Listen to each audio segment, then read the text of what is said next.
నమస్కారం అందరికీ. నా పేరు రవీందర్ రెడ్డి, అజ్జమరి విలేజ్, లెఫ్ట్ మండల్, మెదక్ డిస్టిక్, నర్సాపూర్ కాన్స్టిట్యున్సీ. నేను ఈ సంవత్సరము వర్షాకాలం డిఎస్ఆర్ రోహిణి సీడ్స్ వారి సితారా వెరైటీకి పెట్టాను. దిగుబడి బాగానే ఉంది, పెరుగు ఎదుగుదల కూడా బాగానే ఉంది. పంట రకం ఇప్పుడు కోసిన తర్వాత తెలుస్తుంది దాని దిగుబడి. పంట చూస్తే మాత్రం అద్భుతంగా అనిపించింది.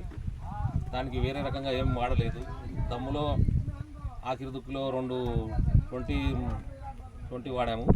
తర్వాత 25 రోజులకు కలుపు మందు స్ప్రే చేయించి తర్వాత 30 రోజులతో మళ్ళీ 2 యూరియా వాడా, 45 కేజీల బ్యాగులు. దాంతో ఇప్పుడు పంట చూస్తే బాగానే ఉంది. కోసిన తర్వాత దాని దిగుబడి ఏందో మనకు తెలుస్తుంది. అప్పటికి దాని వచ్చింది ఎంత వస్తుందో. ఇప్పుడైతే నేను 28 నుంచి 30 క్వింటాల వరకు వస్తుంది అనుకుంటున్నా. చూస్తే తెలుస్తుంది రేపు కోసిన తర్వాత. ఇంకేమైనా ఉన్నాయమ్మా డౌట్లు? ఏం డౌట్ 30 నేను